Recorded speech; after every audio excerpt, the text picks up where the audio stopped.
Hi friends, welcome to லட்சம்ஸ் recipe. Kilo இறா வாங்கி உரிச்சு வச்சுருக்கேன். இது கல்லுப்பு மஞ்சத்தூள் போட்டு நல்லா க்ளீன் பண்ணி எடுத்துருக்கேன்.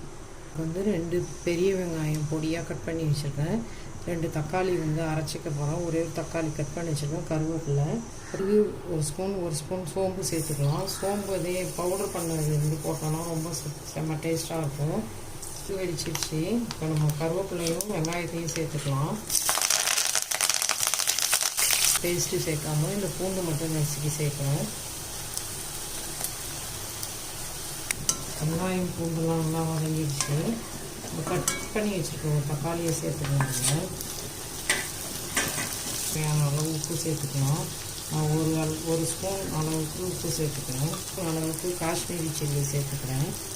வீட்டில் அரைச்ச மிளகாய் தூள் இருக்குல்ல, அது 1/2 கிலோ இருந்த இறா நான் 1.5 ஸ்பூன் அளவுக்கு சேர்க்குறேன். நீங்கள் காரத்துக்கு தகுந்த மாதிரி சேர்த்துக்கோங்க. 2 தக்காளி அரைச்சி வச்சுருந்தால அதையும் சேர்த்துக்கலாம். அதை சேர்த்துக்கலாம். நம்ம அதில் இருக்கிற அந்த நரம்பு மாதிரி இருக்கணும், குடல்னு சொல்லுவாங்க. இதில் அதை எடுத்துடணும்.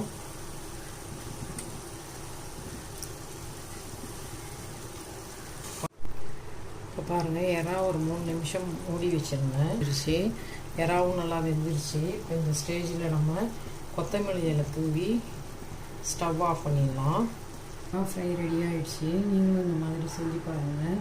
என்னோடய சேனலுக்கு கொஞ்சம் சப்போர்ட் பண்ணுங்கள். தேங்க்யூ.